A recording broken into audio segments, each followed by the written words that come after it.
Hi, let's talk about fear of public speaking. One of the most common challenges people face before a presentation, before a speech at a conference or maybe a less formal situation. Speaking of conferences, event after event, conference after conference, I come across speakers who in their professional life have achieved amazing things, often run big teams, managed very complex multidimensional projects, and yet when it comes to standing in front of the camera, they feel almost instantly paralyzed, despite their years of stress management in other situations, other professional situations such as project management. So what's this thing that makes public speaking so special and stage fright such an important phenomenon and a difficult barrier to overcome for many? Well, the simple answer is all in your mind. It's all in your head. There can be many different explanations. One is your inner critic telling you, you will not do it well. You will not do it well enough. You will not live up to your own predefined standards, even if you're not attaching any specific values to those standards or giving them specific names. So it's your inner critic, it's your inner perfectionist that is telling you you will fail. And the third possible explanation is that even if we consider ourselves to be risk takers, improvisers, none of us like to be in a situation where we expose ourselves to the risk of being laughed at, to the risk of making fools of ourselves.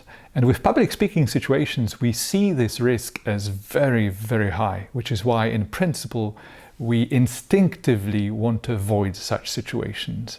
On top of things, public speaking, presentations, keynotes, speeches are almost always being recorded. And that means if we fail, it will be available for everyone to watch and laugh at us. That's the way our brains make us think about this situation in the first place. So today, after yet another conference where I felt it was a challenge for many speakers to actually cope with stress, I want to leave you with a couple of tips.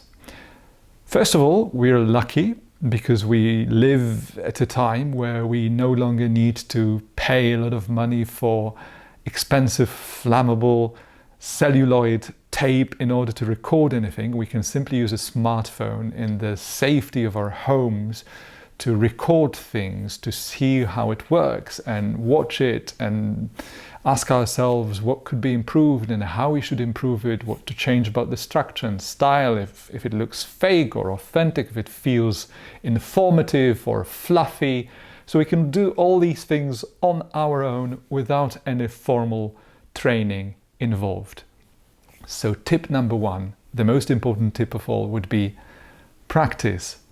Let it roll, turn on the camera, speak to it or don't speak to it. Keep silent, just let it roll. Get used to this potentially hostile situation where you're forced to use your imagination by talking to a piece of glass, essentially. Tip number two is linked to tip number one. Overcoming this mental barrier where you're actually talking to a piece of glass is an imagination exercise. You need to practice your imagination in that sense that talking at a conference, even if it's an online conference where you're talking to the camera in your screen, is not exactly natural. It's not exactly what you're used to at conferences where you interact with other people. So you need to use your imagination in ways that makes the experience less hostile to your mind, to your heart, to your brain. So one thing you could try and imagine is that think about the purpose of your speech. Why are you talking to those people? Why are you presenting? Why are you delivering a speech? It's probably because you want to share some kind of practical experience, some knowledge, some know-how. And that in itself has a lot of good intention behind it. So why don't you just give a little smile to the very idea that your intentions are good, and if you're dealing with reasonable people at the other end of the spectrum, they will appreciate your intentions above everything else. Because this world of online conferences, hybrid conferences, is so new, so stressful for many, you need to give yourself a little time in the sense of the real or semi-real or almost real experience of what it will be like. So switch on the camera recording. Even if you don't start talking, bring yourself around to feel more comfortable in front of a camera with the recording button switched on. This is very important, not just switch on the camera, switch on the recording button to create this artificial pressure on your mind so that you feel it's happening. I must be talking now. I must be saying something now. Otherwise it's wrong. It's a failure. It's not. Let it roll. It doesn't cost you any money. Use your smartphone, use any device you want. Just make sure you keep recording. Now, how often do you watch silence comfortably? In public speaking, a lot of people think, sometimes for all the right reasons, because of what they have experienced in real events, is that silence is always a problem. Silence is synonymous with failure. When someone stops speaking, it either means something is not working or that they have just forgotten what they wanted to say next. It's not always like that. You really need to learn silence and understand the power of silence even. And you don't need to consult a trained actor to understand that. You just need to understand the borderline where your own silence becomes a little bit more comfortable for you. So just slow down, stop talking. Now, even for me, after hundreds of conferences and debates, it feels a little uncomfortable to stop talking at this point, because after I have pressed the record button, I feel I must be continuing to talk to you. But why not stop? Just for a moment, so that it doesn't become weird or creepy in any way. But you see, the experience is not natural for us. It takes some practice to get used to silence.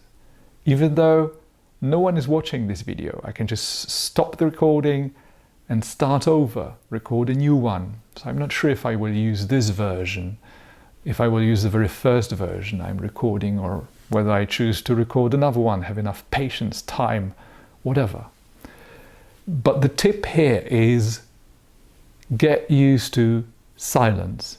Give yourself a little more time to think on the stage. It's not a sin when people actually experience you thinking.